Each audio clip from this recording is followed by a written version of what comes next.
Breast feeding awareness month निमित्त आपल्यासोबत आहेत एक्सपर्ट डॉक्टर निर्मला असोळेकर. त्या गायनाकोलॉजिस्ट असून कुशल मॅटर्निटी होम औरंगाबाद येथे कार्यरत आहेत.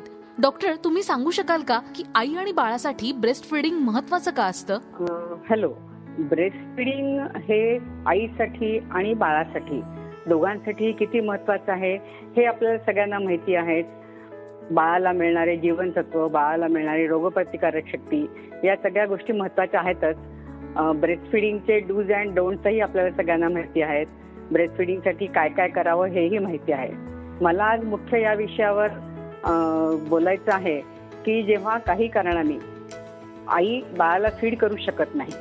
नॉर्मली कसं असतं की 95% मुलींच्या मध्ये बाळाला पाजवणे, दूध देणे आणि बाळाला फीडिंग देणे ही गोष्ट खूप नॅचरल असते, खूप नॉर्मली ती होत राहते.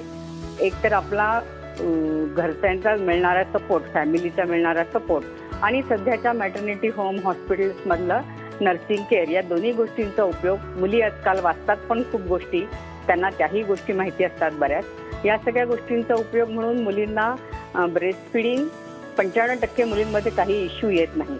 पण 5% मुलींच्या मध्ये असं होतं की कधी मुलीच्या प्रॉब्लेममुळे, कधी हॉर्मोनल प्रॉब्लेममुळे, कधी तिच्या काही शारीरिक त्रासामुळे किंवा मग प्रेग्नन्सीच्या काळात, डिलिव्हरीच्या काळात तिला खूप त्रास झालेला आहे किंवा काही मी इमोशनल, सायकोलॉजिकल स्ट्रेस, या कुठल्याही गोष्टींमुळे तिला मिल्क सिक्रेशन डेव्हलप होत नाही किंवा ती फीड करू शकत नाही. कुठेतरी शारीरिक प्रॉब्लेम असतो निपलमध्ये, त्यामुळे फीड करता येत नाही. किंवा कधी बेबीच्या बाजूनी सुद्धा बेबीला सकलिंग, लॅचिंग नीट जमत नाही. या सगळ्या गोष्टींचा परिणाम असा होतो की तिचं स्वतःलाच तिला खूप वाईट वाटायला लागतं. मुळात कुठल्याही आईला बाळाला फीड करणे हा एक खूप आनंददायी भाग असतो आणि ते जर जमत नसेल आपल्याला तर मुळात तिलाच खूप वाईट वाटतं स्वतःला.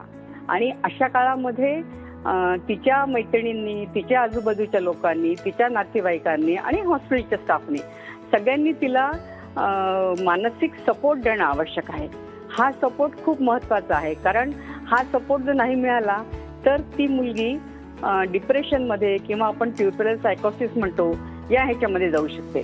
किंवा त्यापेक्षा सुद्धा अगदी माइल्ड व्हर्शन म्हटलं तर मुलीला वाटणारा, स्वतःला वाटणारा त्रास, स्वतःला वाटणारी काळजी आणि आजूबाजूच्या लोकांचं येणारं प्रियर प्रेशर की बाबा तुला फीड करता येत नाही, तुलाच काहीतरी प्रॉब्लेम चाललाय, या सगळ्या गोष्टींच्यामुळे ती विशियस सायकलमध्ये अशी अडकते की दूध येत नाहीये, दूध पाजवता येत नाही म्हणून टेन्शन, आजूबाजूच्या लोकांचं टेन्शन आणि या टेन्शनमुळे पुन्हा आणखी दूध न येणे, या सायकलमध्ये ती अडकते आणि मग खरा तिचा प्रॉब्लेम सुरू होतो.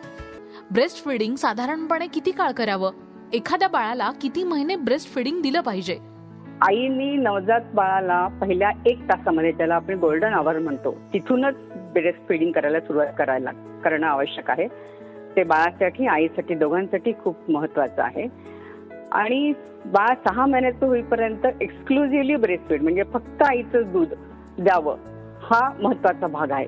6 महिन्यांच्या नंतर हळूहळू बाळाला आपण वरचं सेमी सॉलिड फूड द्यायला सुरुवात करतो. तरीही बाळ 1.5 वर्षाचं ते 2 वर्षाचं होईपर्यंत तुम्ही आईनी बाळाला जेवढं असेल तेवढं ब्रेस्ट फीड द्यावं. हे बाळासाठी आणि आईसाठी दोघांसाठी खूप महत्त्वाचं आहे. या ह्याच्यामध्ये आईची आणि बाळाचा होणारा एकमेकांमधला बॉन्ड डेव्हलप होणे हा सगळ्यात महत्त्वाचा भाग आहे. ही महत्त्वाची माहिती आहे. सध्याच्या आपल्या देशातल्या ब्रेस्ट फीडिंग सिनॅरिओ बद्दल तुम्ही काय सांगाल? इन नटशेल ब्रेस्ट फीडिंग पूर्ण 6 महिने करावं, नंतर 1.5 वर्षापर्यंत करावं. आणि महत्त्वाची गोष्ट म्हणजे जेव्हा 5% मुलींना ब्रेस्ट फिडिंग मध्ये प्रॉब्लेम येतात तेव्हा तिला योग्य सायकोलॉजिकल, इमोशनल सपोर्ट देणे आणि गरज पडेल तेव्हा तिला सायकोलॉजिकल काउन्सिलिंगचाही मदत घेणे हा महत्त्वाचा भाग सगळ्यांनीच लक्षात ठेवावा. आई वडिलांनी, नातेवाईकांनी आणि हॉस्पिटलनी सुद्धा. हा महत्त्वाचा भाग मला स्ट्रेस करायचा वाटतो.